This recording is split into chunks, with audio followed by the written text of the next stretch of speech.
Hello అండి, welcome to హృతిస్ kitchen. ఈరోజు నేను స్ట్రీట్ స్టైల్ మిరపకాయ బజ్జీలు ఇంట్లోనే టేస్టీగా ఎలా చేసుకోవాలో చూపించబోతున్నాను. ఇవి స్పైసీగా టేస్టీగా చాలా బాగుంటాయి. మీరు కూడా ఒకసారి ఇలా ట్రై చేయండి. ఇందుకోసం నేను బజ్జీ మిరపకాయలు 6 తీసుకున్నాను. వీటిని మధ్యలో ఘాట్లు పెట్టుకోవాలి. వీటిని అన్నింటినీ మధ్యలో ఘాట్లు పెట్టుకొని సీడ్స్ తీసేసుకోవాలి. సీడ్స్ ఉండడం వల్ల చాలా స్పైసీగా ఉంటాయి. సీడ్స్ తీసేసుకుంటే అంత స్పైసీగా ఉండవు. కొంచెం పెద్ద పిల్లలు కూడా తినొచ్చు. వీటిని అన్నిట్లలో సీడ్స్ తీసేసుకొని పక్కన పెట్టుకుందాము. అలా నీట్గా తీసుకొని పక్కన పెట్టుకోవాలి. తర్వాత 1.5 కప్ శనగపిండి అండి. 1.5 కప్ శనగపిండి సరిపోతుంది. తర్వాత 2 స్పూన్స్ రైస్ ఫ్లోర్ అండి. తర్వాత కొంచెం వాము, తర్వాత కొంచెం సాల్ట్, ఇవన్నీ వేసుకొని బాగా కలుపుకోవాలి. కలిసిన తర్వాత వాటర్ 1/3 కప్ తీసుకొని కొంచెం వేసుకుంటూ కలుపుకోవాలండి.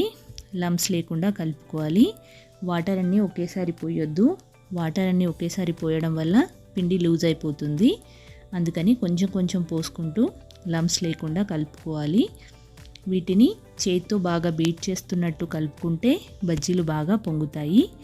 ఇలా కలుపుకున్న తర్వాత కొంచెం బేకింగ్ సోడా వేసుకోండి. బేకింగ్ సోడా వేసుకోవడం వల్ల పొంగుతాయి బాగా. వీటిని కలుపుకున్న తర్వాత నేను చూపించిన కన్సిస్టెన్సీలో కలుపుకోండి. ఇప్పుడు బ్యాటర్ రెడీ అయిపోయింది. తర్వాత స్టఫింగ్ కోసం 2 టీ స్పూన్ల పల్లీలు తీసుకోవాలి.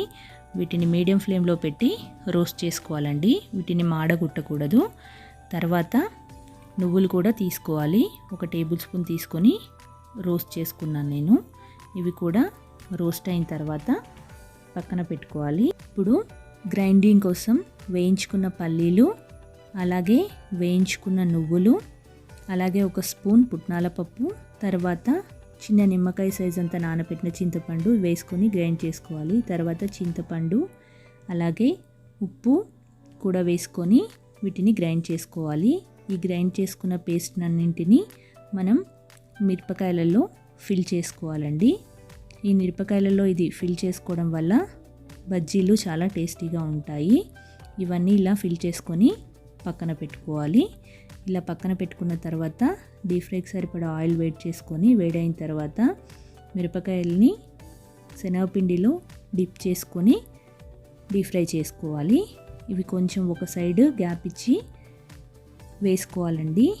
బాగా కుక్ అవుతాయి. వీటిని మీడియం ఫ్లేమ్లో పెట్టి అటు ఇటు తిప్పుతూ 2 సైడ్స్ ఫ్రై చేసుకోవాలి. ఇవి గోల్డెన్ బ్రౌన్ వచ్చిన తర్వాత తీసి పక్కన పెట్టేసుకోవాలి. తర్వాత మిగిలిన మిరపకాయ బజ్జీలు కూడా అలాగే వేసుకొని గోల్డెన్ బ్రౌన్ అండ్ క్రిస్పీగా అయిన తర్వాత తీసుకొని పక్కన పెట్టేసుకోవాలి. యమ్మీ అండ్ టేస్టీ మిరపకాయ బజ్జీలు తయారైపోయాయి. థ్యాంక్ యూ ఫర్ వాచింగ్ అండి.